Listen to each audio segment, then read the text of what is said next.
Darbus pradedame pažymėdami būsimų lubų aukštį. Tam naudosime lazerinį gulsčiuką, metrą, pieštuką ir žymėjimo virvę. Pasimatuojame ir reikiamais ilgiais sukarpome perimetrinius UD profilius. Šie profiliai žymi būsimų lubų lygį. Ant UD profilio nugarėlės priklijuojame sandarinimo juostą. Prie gipskartonio sienų pritvirtiname UD profilius FN tipo savisriegiais. Tvirtinant UD profilius prie masyvių tinkuotų sienų, naudojamos pagrindui tinkamos tvirtinimo priemonės, pavyzdžiui, mūrvinės. Atstumas tarp mūrvinių gali siekti iki 1 metro. Kai tvirtinama prie gipskartonio sienų, atstumas tarp tvirtinimo priemonių 60 cm. Lubų plokštumoje pasižymime būsimų pakabų tvirtinimo vietą. Pirma pakaba nuo sienos negali būti montuojama toliau kaip per 25 cm. Šiuo atveju pasirenkamas atstumas tarp pakabų 75 cm, o atstumas tarp laikančiųjų profilių 85 cm.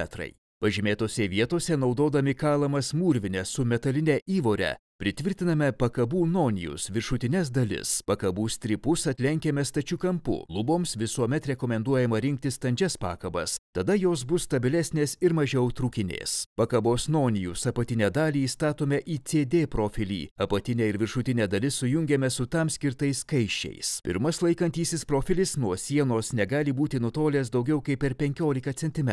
Prieš sujungdami kaiščiais apatinę ir viršutinę pakabos dalis visada pasitikriname aukštį. Profiliams sujungti naudojame jungimo detalę. Apatinius montavimo profilius prie laikančiųjų profilių pritvirtiname 2 lygių susikirtimo detalę su fiksatoriumi. Ant sienos po UD profiliais priklijuojame skiriamąją juostą. Atstumas tarp montavimo profilių 500 mm. Jei reikia, lubų karkasą užpildome mineralinė vata. Nupjauname pirmos gipskartonio plokščio eilės su apvalinta briauna. Stačius plokštės kraštus nuobliuojame 22 laipsnių kampu, formuodami pjautines briaunas. Plokštes TN tipo savisriegiais tvirtiname skersai montavimo profilių. Savisriegius sukame į pirmą montavimo profilį. Jis nuo sienos negali būti toliau kaip 100 mm.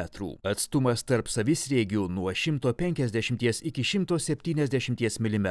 Tvirtiname prie kiekvieno montavimo profilio. Sumontuojame pirmą gipskartonio sluoksnį. Skersinės siūlės turi būti perkeistos mažiausiai per 400 mm. Pjautines briaunas nugruntuojame giluminiu gruntu. Visas pirmos sluoksnio siūles ir jungtis su kitomis konstrukcijomis užglaistome nenaudodami armavimo juostos. Paliekame džiūti. Sumontuojame antrą gipskartonio sluoksnį. Pjautines briaunas gruntuojame giluminiu gruntu. Užglaistome ir armuojame plokščių siūles.